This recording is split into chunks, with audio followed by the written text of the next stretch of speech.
கர்த்தர் அதிசயங்களை செய்கிறார். ஊழியங்கள் வழங்கும் ஜீவ வார்த்தை.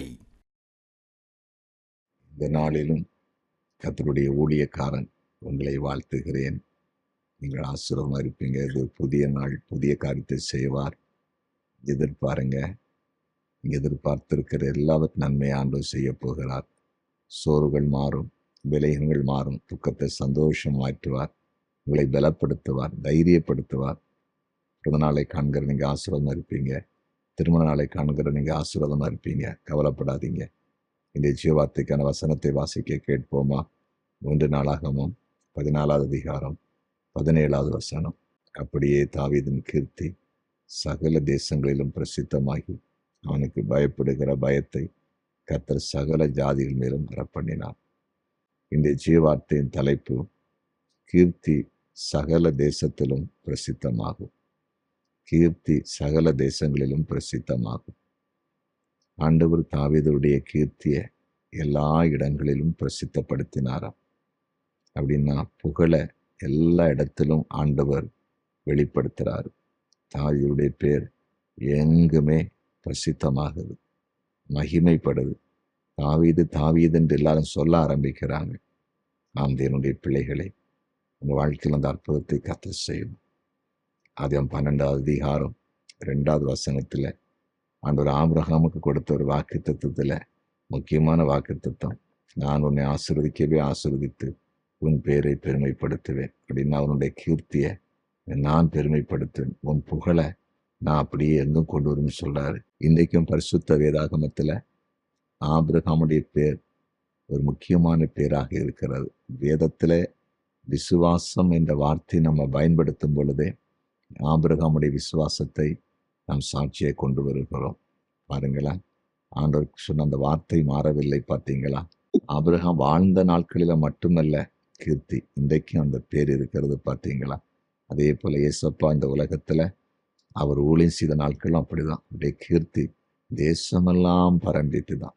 அவர் செய்த அற்புத அடையாளங்கள் நிமித்தம் அவருடைய பேரை எல்லாருமே கேட்டாங்க, எல்லாருமே ஆச்சரியப்பட்டாங்க.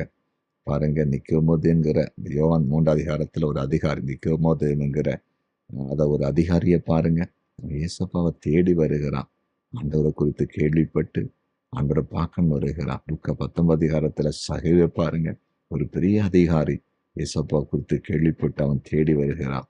மார்க்கு 10வது அதிகாரத்துல வாசித்து பாருங்க, கண் தெரியாத ஒரு மனுஷன் இயேசப்பா குறித்து கேள்விப்பட்டு ஆண்டவர்கிட்ட வந்து சுகத்தை பெற்றுக்கொள்றான்.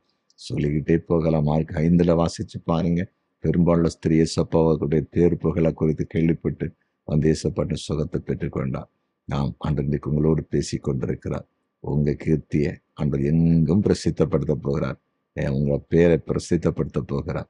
மேன்மை அடைய போறீங்க. ஆண்டவர் அதை செய்ய போகிறார். விசுவாசிப்பீங்களா? ஜெபிப்போமா? ஜெபிக்கலாம். எங்கள் அன்பு ஆண்டவரே, தாவீதுடைய கீர்த்தி தேசமெல்லாம் பிரசித்தப்படுத்தினவரை, இன்றைக்கு உம்முடைய வார்த்தை கேட்டு ஜெபிக்கிற உம்முடைய பிள்ளைகளை ஆசீர்வதித்து எல்லா நிலையிலும் உயர்த்தி இவர்களை சமுதாயத்திலே தேசத்தில் எங்கும் ஆண்டவரை பிரபலமடைய செய்யும்படியாய் ஜெபிக்கிறேன். உம்மால முடியாத காரியம் ஒன்றுமில்லை. உம்மால் அதை செய்து முடிக்க முடியும். இப்போது அந்த கிருபை ஒவ்வொருவரையும் ஆட்கொள்ளட்டும் என்று ஜெபிக்கிறேன். ஆண்டவரே, இப்பொழுது வியாதிஸ்தருக்காக உடைய ஊழியக்காரன் வாரம் எடுத்து ஜெபிக்கிறேன். குறிப்பாக கேன்சரால் பாதிக்கப்பட்ட அத்தனை நபர்களும் இயேசுவின் நாமத்தில் சுகமாக்கப்படட்டும். ஆண்டவரே, சுகமாக்கப்படட்டும். கிட்னி பாதிக்கப்பட்டு டயாலிசிஸ் பண்ணி கொண்டிருக்கிற ஒவ்வொருவருக்காக ஜெபிக்கிறேன். நீர் அவர்களை சுகமாக்கும்படியாக ஜெபிக்கிறோம்.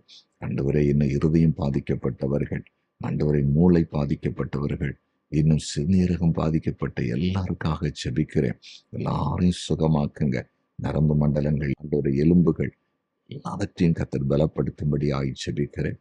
படுக்கையில் இருக்கிற எலும்பி நடக்கட்டும் ஆண்டவரே, எலும்பி நடக்கட்டும் அப்பா. ஆண்டவரை, திருமண வயதடைந்த பிள்ளைகள் திருமணம் நடக்கட்டும். குழந்தை இல்லாதவர்களுக்கு குழந்தை பாக்கியத்தை தாருங்க. நிரந்தர வேலை இல்லாதவர்களுக்கு வேலையை கொடுங்க.